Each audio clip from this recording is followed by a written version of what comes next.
Hola, ¿cómo están? Bienvenidos a un nuevo video. Hoy vamos a seguir con nuestra serie de videos que estamos leyendo un capítulo de la Biblia diario. Ya vamos en Mateo capítulo 21. Hemos aprendido bastante hasta ahora. Y bueno, vamos a empezar poniendo en manos de Dios este momento. Vamos a hacer una oración. Señor, te quiero dar muchas gracias por este día. Gracias porque tú eres bueno y porque podemos estudiar un capítulo más de tu palabra. Quiero pedirte, Señor, que tú seas el que a través de tu Espíritu Santo nos muestre qué cosas podemos cambiar en nuestra vida, qué cosas podemos aplicar, Señor, y también que nos sigas mostrando a través de tu palabra cómo podemos ser mejores hijos tuyos. Te lo quiero poner en tus manos este momento y te lo quiero agradecer en el nombre de Cristo Jesús. Amén. Y ahora vamos a iniciar con el capítulo 21. Ya estamos entrando a los últimos momentos de la vida de Jesús y aprovechando que coincidió esta Semana Santa, pues vamos a ver esta historia.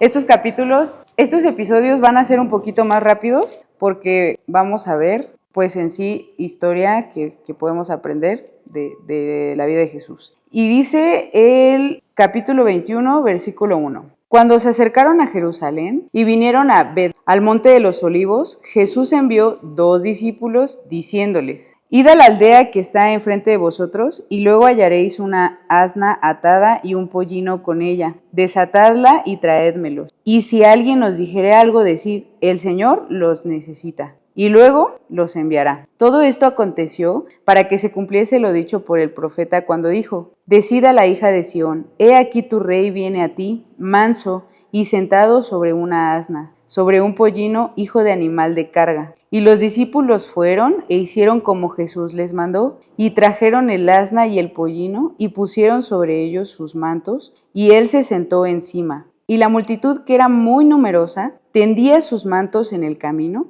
y todos cortaban ramas de árboles y las tendían en el camino. El versículo 9 dice: y la gente que iba delante y la que iba detrás aclamaba diciendo: Hosana al Hijo de David, bendito el que viene en el nombre del Señor, hosana en las alturas. Cuando entró en Jerusalén, toda la ciudad se conmovió diciendo: ¿quién es este? Y la gente decía: este es Jesús, el profeta de Nazaret de Galilea. Aquí vemos en estos primeros versículos del capítulo 21 cómo fue la presentación pública de nuestro Rey, de nuestro Salvador. Cómo estaba profetizado, y ya vimos muchísimas profecías que vienen antes, que nos vienen hablando, pero aquí llegamos incluso a un detalle en la vida de Jesús, que es cómo iba a ser su presentación ante el mundo. Estos ya son de los últimos momentos en los que él iba a estar en Jerusalén, y después de eso iba a ser entregado a los gentiles, también a los fariseos, para que fuera crucificado. Pero este es su entrada, y cómo la gente reconocía que él era profeta, que él era el hijo de David, y que él iba a venir a Jerusalén después para morir. Y entonces después el versículo 12 en adelante dice: entró Jesús en el templo de Dios y echó fuera a todos los que vendían y compraban en el templo, y volcó las mesas de los cambistas y las sillas de los que tendían palomas. Y entró Jesús en el templo de Dios y echó fuera a todos los que vendían y compraban en el templo, y volcó las mesas de los cambistas y las sillas de los que vendían palomas. Y les dijo: escrito está: mi casa, casa de oración será, mas vosotros la habéis hecho cueva de ladrones. Porque en este momento las personas que iban al templo, y en esta época era porque iban a ofrecer sacrificios para expiación de sus pecados al templo. Entonces Dios en el Antiguo Testamento había dejado una serie de pasos en las cuales ellos tenían que hacer para llevar a ofrecer al templo expiación por sus pecados, o sea, un sacrificio. Entonces, el proceso era que ellos tenían que cuidar a un corderito, que tenía que ser un corderito sin mancha. Si no tenían para un corderito, tenía que ser una paloma o algo tenían que ofrecer, pero ya estaba estipulado cómo debía ser y debía ser sincero. Pero las personas aprovechaban todo lo que estaba escrito para hacer negocio. Entonces, en lugar de hacer algo bueno, ya se estaba convirtiendo en un mercado en el que las personas llegaban, compraban su corderito y lo sacrificaban.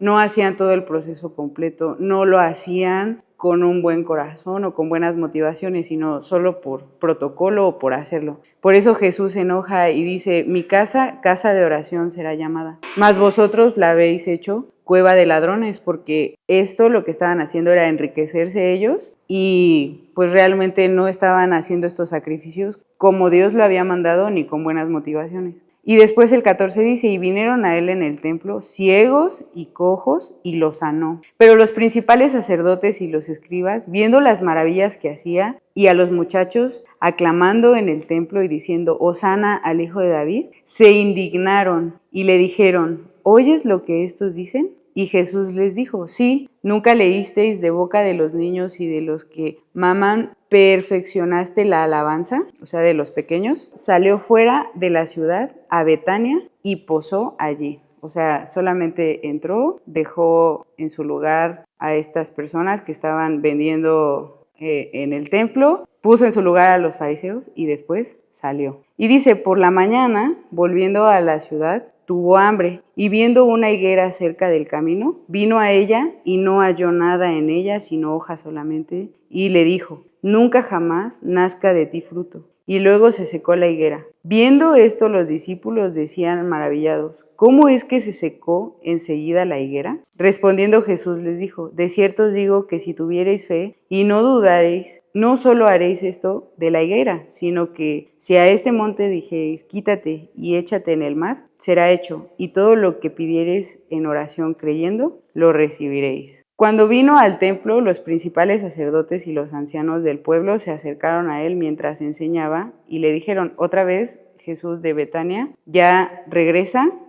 al templo. Y bueno, antes hace esto con la higuera, de que era una higuera estéril que no producía frutos. Entonces el Señor la seca y los discípulos se maravillan porque hizo algo sobrenatural con una higuera que era estéril. Y entonces Jesús otra vez exhibe su incredulidad y su falta de fe, porque ellos de primera mano ya habían visto los milagros, ya habían visto todo lo que Jesús hacía y seguían impactándose con algo que Jesús dice, si ustedes tienen fe, haréis estas cosas como yo las hago. Después dice, cuando Jesús vino al templo, ya regresó, los principales sacerdotes y los ancianos del pueblo se acercaron a él mientras enseñaba y le dijeron, ¿con qué autoridad haces estas cosas? ¿Y quién te dio esta autoridad? Otra vez, aquí vemos cómo los fariseos quieren hacer que Jesús se equivoque, no quieren conocerlo ni creer en él y en todo lo que hizo, más bien quieren exhibirlo para poder matarlo. Pero Jesús, siendo el Hijo de Dios y teniendo esa autoridad, les responde de la siguiente manera, dice el 24, respondiendo Jesús les dijo, yo también os haré una pregunta, y si me la contestáis, también yo os diré con qué autoridad hago estas cosas. El bautismo de Juan,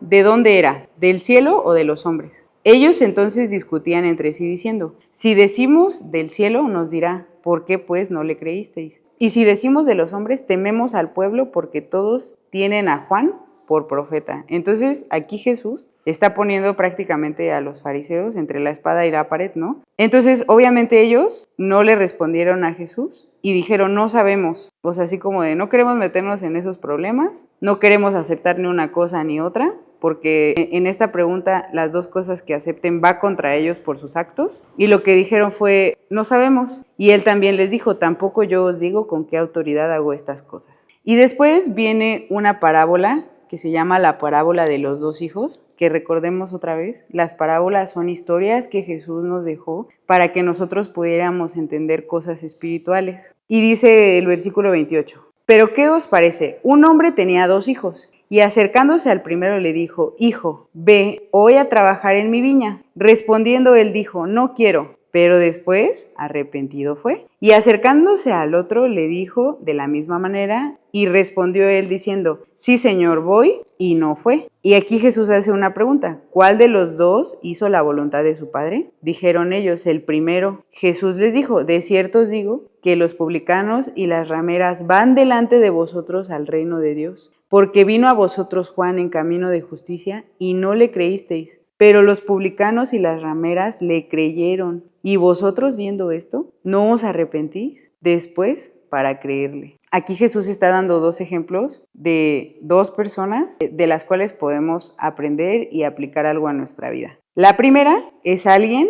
que su padre le mandó a hacer algo y el hijo le dijo que no. Pero aquí la diferencia está en que él, el hijo que le dijo que no al padre, se arrepintió. O sea, le dijo no lo voy a hacer, y después en su corazón tuvo una actitud de decir, tengo que hacerlo. Dio un giro de 180 grados y fue y lo hizo y lo obedeció. Entonces, aquí Jesús hace referencia a que este hijo representa a los publicanos y a las rameras, o sea, personas que son pecadoras. Pueden representarte a ti, pueden representarme a mí, pero si el Señor nos manda a hacer algo, pues tenemos que obedecerlo. Y el arrepentimiento aquí lo podemos volver a ver, porque lo hemos estado viendo a través de todos estos capítulos, y es eso, es ir en una dirección equivocada, en una dirección que nos lleva hacia el pecado, dar un giro de 180 grados y regresar hacia Dios, empezar a hacer la voluntad de Dios, empezar a obedecerlo. Eso es el arrepentimiento. Entonces este hijo iba por un mal camino de desobediencia,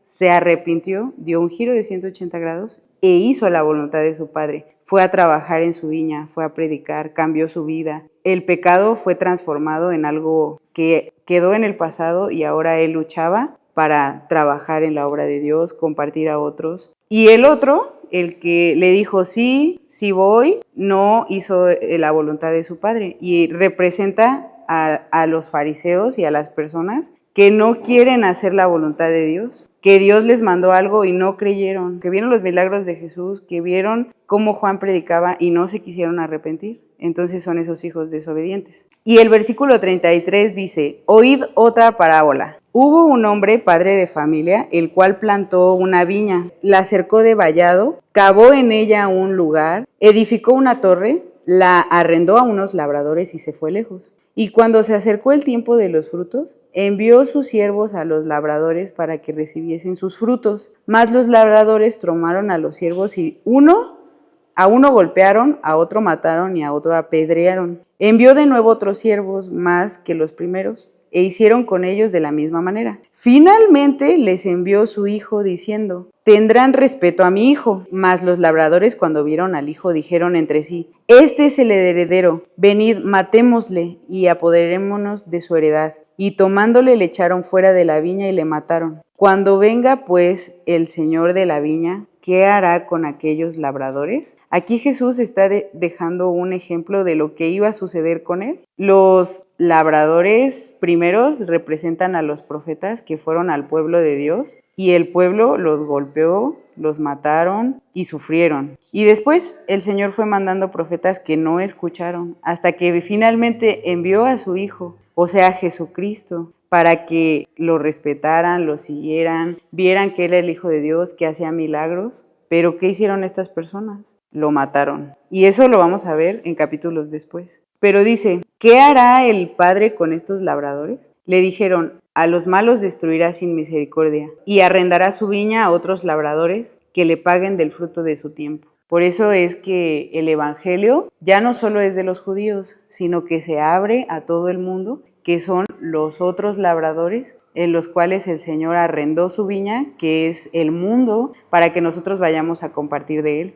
Y Jesús les dijo, ¿nunca leíste de las Escrituras? La piedra que se echaron los edificadores ha venido a ser cabeza del ángulo. El Señor ha hecho esto, y es cosa maravillosa a nuestros ojos. Por tanto os digo que el reino de Dios será quitado de vosotros, es lo que les digo, y será dado a gente que produzca los frutos de él. O sea, a todas esas personas que no le creyeron, a los fariseos que atacaron a Jesús, a las personas que mataron a Jesús, se les iba a quitar esta viña, el reino de Dios, y se le iba a dar a las personas que sí creyeron en él, que iban a producir frutos de esta viña. El versículo 44 dice, y el que cayere sobre esta piedra será quebrantado, y sobre quien ella cayere le desmenuzará. Hablando de Jesucristo. Y oyendo sus palabras los principales sacerdotes y los fariseos, entendieron que hablaba de ellos, pero al buscar cómo echarle mano, temían al pueblo, porque le tenían por profeta. Ellos luego identificaron que ellos eran los labradores y que estaban cumpliendo esto, que iban a matar al Hijo de Dios. Entonces el Señor los iba a destruir porque aquí lo dice, los destruirá sin misericordia y arrendará su viña a otros labradores. Entonces ahora nosotros, los que creímos en Cristo, somos responsables de no hacer lo que hacen ellos, de descuidar la viña, de ignorar la voz de Dios, sino que tenemos que ser buenos trabajadores de la viña del Señor. O sea, tenemos que ir a predicar, hacer frutos dignos de arrepentimiento, cambiar en nuestra vida, hacer ese arrepentimiento de 180 grados y dirigirnos hacia Dios. Sin duda, tú puedes leer varias veces este capítulo y el Señor te va a mostrar muchas cosas más. Y le damos muchas gracias a Dios por su palabra. Nos vemos mañana con el siguiente capítulo. Adiós.